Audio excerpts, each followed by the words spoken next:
I'm Michaela Yancey with this week's edition of the Colonial News Network, bringing you everything you need to know about what's happening in and around Colonial. Merry Christmas to everyone! We pray that you have a wonderful Christmas as you celebrate the birth of our Savior. The church office will be closed this week, beginning Tuesday, in observation of the Christmas holiday, so our staff can spend time with their families. The office will resume normal hours on January 2nd. Some of the poinsettias at the front of the church have been purchased in memory of loved ones.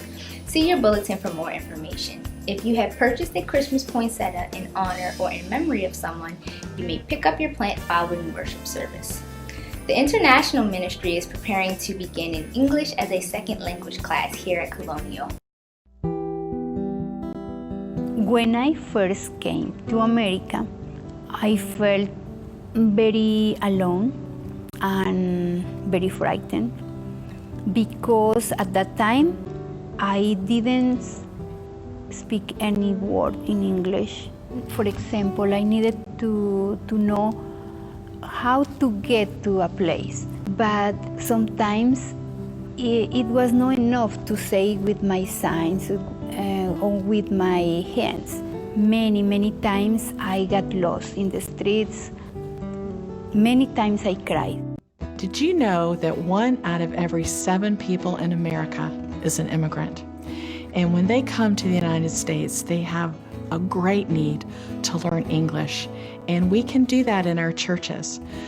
Jesus sent the nations to us for a reason, because that way we can reach the nations by simply loving our neighbor. February, very good, February. Next one. I've been teaching for 4 years. I teach foundations, which is the basic level, and it's extremely rewarding because we're able to reach students that know very little to no English, that after 9 months are able to converse at some level. Our English classes are usually called conversational English classes. We do not focus on grammar.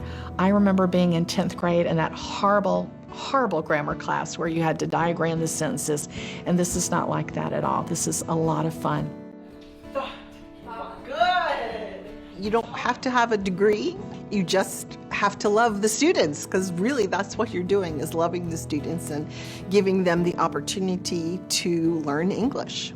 Yeah, so if you know English and you know how to move your hands around and you know how to hold up objects, that's pretty much all you really need to do. You don't have to worry about translating. They will understand if you give them something concrete and repeat the words over and over in conversation, in games, in chants. And by the end of the 2 hours, they've said those vocabulary words 80 times. We will have more information about this upcoming opportunity to share the love of Christ while serving our community soon. If you are interested in more information, please see Deacon Sam Blake.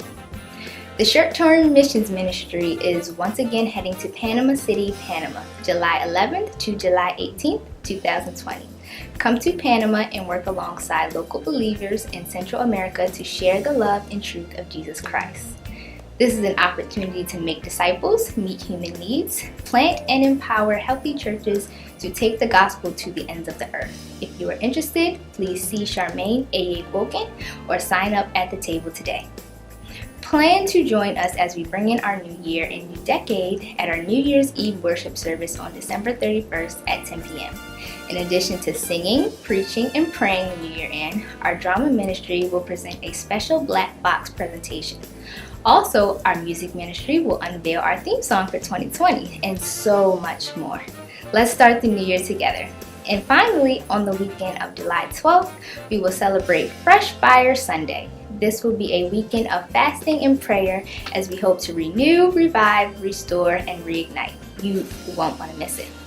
Looks like that's it for this episode of CNN. As always, in closing, check your bulletin or text info. That's INFO to 443-269-7500 for complete announcements. Also, visit our website at colonialbaptistch.org to view this episode of CNN or previous worship services and more. This week's Deacon of the Week is Deacon Clifton Green. For CNN, I'm Michaela Yancey, signing off.